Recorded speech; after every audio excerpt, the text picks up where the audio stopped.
Let me finish. All right. They cried unto the Lord in their trouble.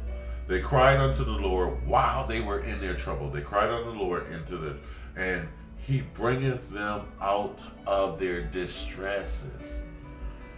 A distress. You know, everybody knows, there's levels of trouble and then there's distresses. So and they cried unto the Lord. That means he answers. They cried unto him in their distress. He maketh a storm calm, so that the waves thereof are still. Peace be still.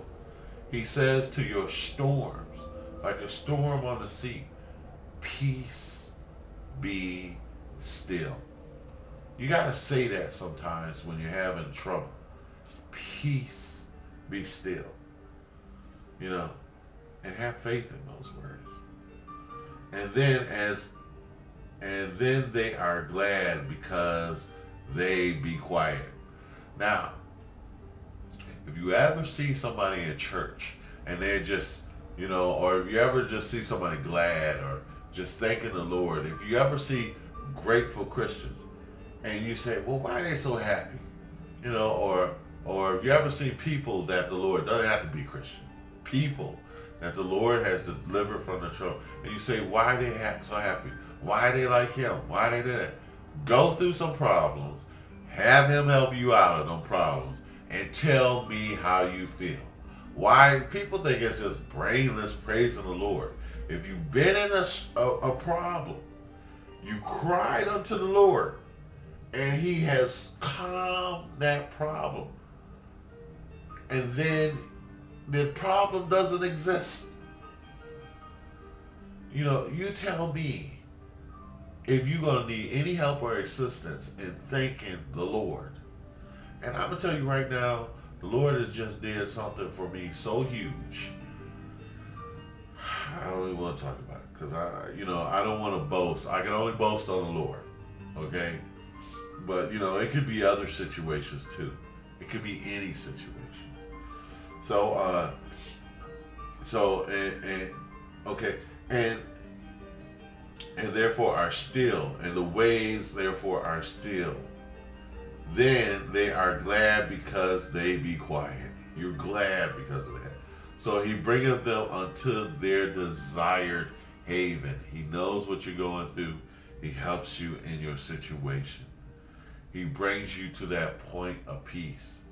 He brings you he gives you what you want, the desired haven.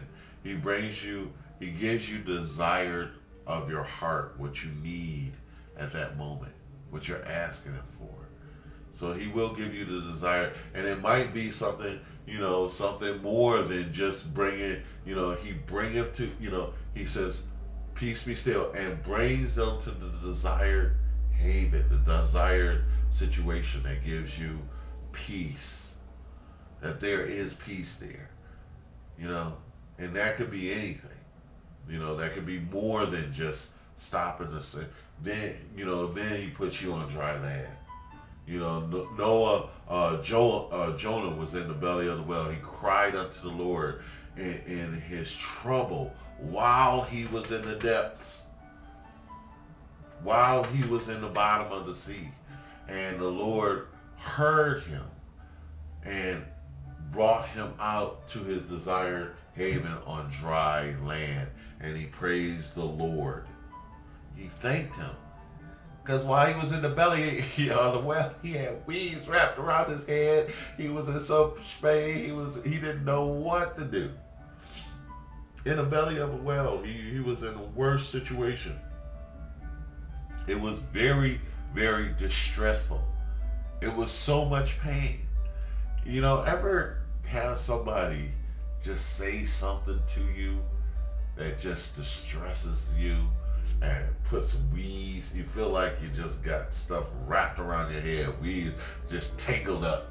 The Lord, cry unto the Lord.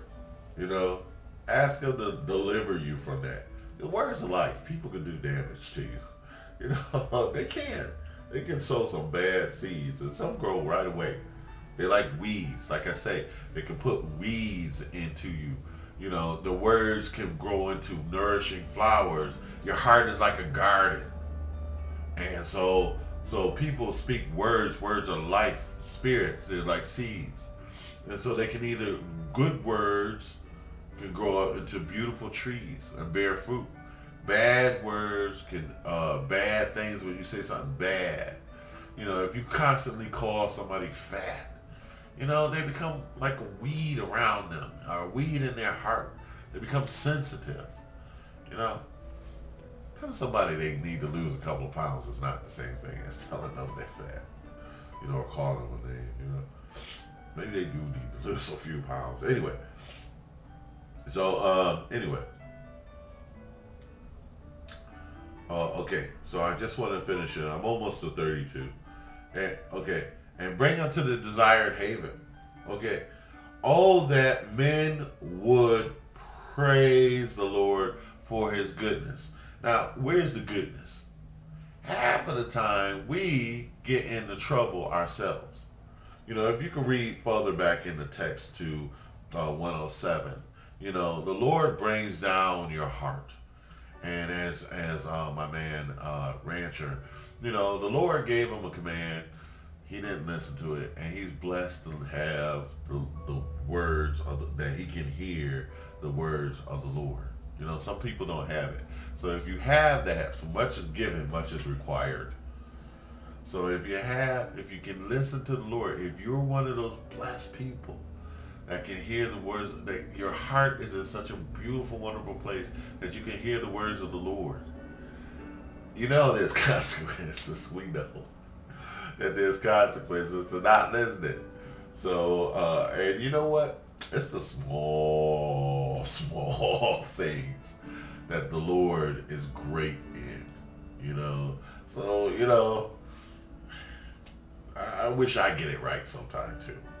But, you know, the Lord would tell us something and we are disobedient lots of times, or, you know, we're human, or, you know, we're not listening, or we're doing our thing, or we fall a little bit into temptation, you know, and we do, and I do. But sometimes, you know, those things help us to see, you know, they help us to see what He's trying to tell us, you know, and He teaches us a greater lesson from that. And so, yes, He brings down our hearts a notch. And it's for our own good. So we gotta thank Him, even in our distresses, that, you know, everything works for the good of those who love the Lord. Okay? So